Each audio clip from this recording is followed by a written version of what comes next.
Bonjour à tous et bienvenue dans cette nouvelle vidéo dans laquelle je vais partager avec vous comment surmonter la peur du jugement de façon générale afin que vous ayez un meilleur regard sur vous et votre rapport avec les autres. C'est l'une des pistes essentielles à mon sens pour surmonter votre tendance à bégayer. C'est ce que je vais tenter de vous expliquer dans cette vidéo. Je m'appelle Cyril Dédio, coach en prise de parole en public pour les personnes qui ont tendance à bégayer et qui désirent devenir un peu plus éloquent chaque jour. Si vous êtes nouveau sur ma chaîne YouTube, je vous invite à vous abonner à ma chaîne pour rejoindre plusieurs milliers de personnes désireuses d'être plus éloquentes chaque jour. Pour bien démarrer notre sujet, il s'agira d'abord de savoir d'où vient cette peur du jugement, pour ensuite parler des moyens possibles que vous pouvez mettre en place dès aujourd'hui. Pour être honnête avec vous, j'ai tendance à croire que personne ne veut se sentir indésirable ou peu attrayant aujourd'hui. Il y a ce désir d'être aimé de tous à tout moment qui fait naître la peur du jugement. Si on regarde les choses en face, peu importe ce que vous faites, les gens vous jugeront que cela vous plaise ou non. L'important réside dans le fait de ne pas laisser vivre la peur en vous ou dicter la façon dont vous vivez votre vie.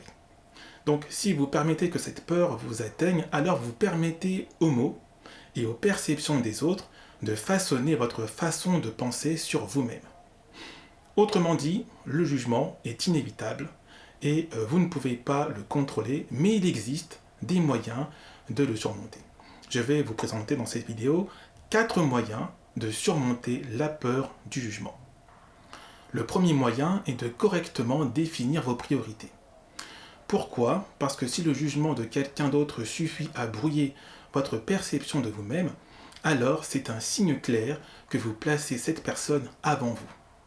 Normalement, vous devriez vous placer en priorité avant l'autre personne. Autrement dit, c'est vous d'abord. Si vous avez tendance à prendre les perceptions des autres sur vous trop au sérieux, alors vous devez lâcher prise. Indépendamment de ce que les autres ont à dire sur vous, vous êtes l'expert de votre vie et vous savez mieux que quiconque ce que vous êtes, qui vous êtes et ce que vous devez faire dans votre vie. Ce que je peux vous inviter à faire est de donner la priorité aux opinions de celles et ceux qui comptent vraiment pour vous et d'éviter celles des personnes qui ne comptent pas. Lorsque vous faites de votre perception de vous une priorité, vous commencez à prendre le contrôle de ce que vous ressentez pour vous-même. Et c'est déjà une grande victoire pour vous et une défaite pour l'autre qui vous juge ou qui vous a déjà jugé. Le deuxième moyen est d'essayer d'éviter les jugements. Peu importe à quel point les jugements peuvent être inévitables, vous pouvez au moins essayer de vous juger vous-même et moins les autres. Dans le cas où vous jugez les autres, observez les mots que vous utilisez et observez leur dureté. Vous ne pouvez pas vous attendre à ce que les autres ne vous jugent pas si vous faites de même avec eux. Ça me paraît cohérent. Qu'en pensez-vous? Dites-moi en commentaire ce que vous pensez de ça. Un moyen efficace de surmonter la peur d'une autre personne qui vous juge est de faire preuve de compassion. Si vous êtes compatissant, vous comprendrez ce que ressentent les autres lorsqu'ils sont jugés et par conséquent, vous vous abstiendrez de tirer facilement des conclusions hâtives. En conséquence, même ceux qui vous entourent s'ouvrent et essaient d'être plus compatissants. En tout cas, c'est l'objectif poursuivi. S'il est vrai que nous ne pouvons pas contrôler ce que les gens pensent, être moins critique peut vous libérer d'être jugé. C'est encore une nouvelle victoire pour vous. Le troisième moyen est d'arrêter de le prendre personnellement. J'ai pu constater avec le temps que parfois, même quand il ne s'agit pas de nous, on peut avoir tendance à prendre les jugements trop au sérieux. Je m'explique. Aucun jugement n'a pour but ni de vous atteindre personnellement, ni d'atteindre la personne que vous êtes réellement. Il s'agit très souvent de quelque chose de plus superficiel, comme la tenue que vous portez ou la façon dont vous vous exprimez. S'il vous arrive de succomber au jugement des autres, cela signifie que vous considérez que l'opinion des personnes à votre sujet est plus importante et précieuse que ce que vous pensez de vous-même. Cela détériore graduellement votre estime de soi. Alors, ce que je peux vous suggérer de faire est d'ignorer ou faire moins attention aux jugements qui vous sont adressés ou non d'ailleurs. Ce qui compte vraiment est qui vous êtes pour vous-même et ce que vous pensez réellement de vous-même. Ensuite, vous pourrez surmonter la peur constante d'être jugé. Encore une victoire que vous pouvez noter pour vous. Le quatrième moyen est d'avoir confiance en vos propres capacités. J'ai tendance à croire que lorsque vous êtes conscient de vos forces et de vos faiblesses, vous êtes moins susceptible d'être affecté par ce que les autres disent ou pensent de vous.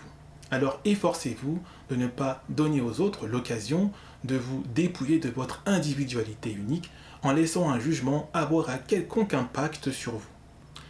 Les adultes, comme les jeunes adultes et les adolescents, sont souvent inquiets de la façon dont ils se présentent devant les autres et commencent ainsi à se protéger pour éviter des jugements. Mais quoi que vous fassiez, les gens vous jugeront de toute façon. C'est pour cette raison que je vous invite à être conscient de vos capacités et de vos vulnérabilités, qui rendent le jugement de quelqu'un d'autre inutile et inefficace. Ne laissez pas l'opportunité aux autres de vous définir. C'est vous le patron, c'est vous le boss, c'est vous qui vous définissez vous-même. Dites-moi en commentaire ce que vous pensez de tout ça. Une fois que vous avez compris ce que vous ressentez pour vous-même, vous pourrez travailler sur les zones que vous considérez à problème sans aucune pression ni peur, comme éventuellement votre tendance à bégayer par exemple. On arrive à la fin de cette vidéo. Si vous souhaitez savoir comment construire votre estime de soi dans votre quotidien, je vous invite à télécharger mon guide en 11 étapes pour construire votre estime de soi en cliquant sur le lien en description sous la vidéo. Si vous avez aimé la vidéo, je vous invite à mettre un petit pouce bleu et de vous abonner à ma chaîne YouTube pour être au courant de toutes mes prochaines vidéos. Je vous dis à très vite dans une prochaine vidéo. Prenez soin de vous.